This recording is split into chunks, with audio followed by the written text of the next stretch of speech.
అందరికీ నమస్కారం. నేను అరవ శ్రీధర్, రైల్వేకోట జనసేన పార్టీ ఎమ్మెల్యేగా ఉన్నాను. ఈరోజు మార్నింగ్ నుంచి ఏదైతే నా మీద తప్పుడు ప్రచారం, అదేవిధంగా తప్పుడు ఫేక్ డీప్ వీడియోలు ప్రచారం చేస్తున్నారో దానికి నేను సూటిగా వాళ్ళనే క్వశ్చన్ అడుగుతున్నాను.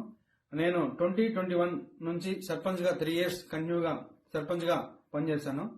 సర్పంచ్ గా పనిచేసేటప్పుడు నా విలేజ్ లో కావచ్చు, లేకపోతే పక్క పంచాయతీలు కావచ్చు, మండలంలో కావచ్చు, ఏ రోజైనా శ్రీధర్ ఇలాంటి తప్పులు చేస్తాడు, శ్రీధర్ పలానా తప్పులు చేస్తాడు, తప్పుడు వ్యక్తి అని నిరూపించండి.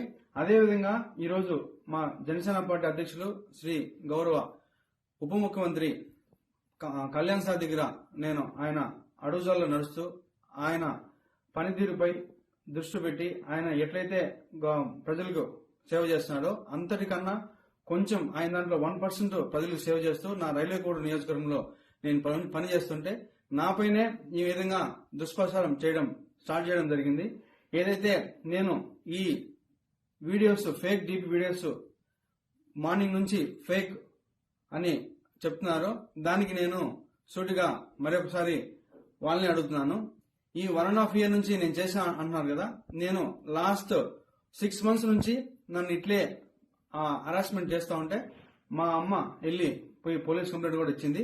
కావున దానికి కూడా మళ్ళీ కూడా నేను దీని వెనక ఎవరున్నారు, ఎవరైతే ఈ వాంటెడ్ గా చేస్తున్నారో కూడా నేను చట్టపరంగా కోర్టు నుంచే ఎట్లయితే దానికి తగిన చర్యలు తీసుకోవాలో అదేవిధంగా చర్యలు తీసుకొని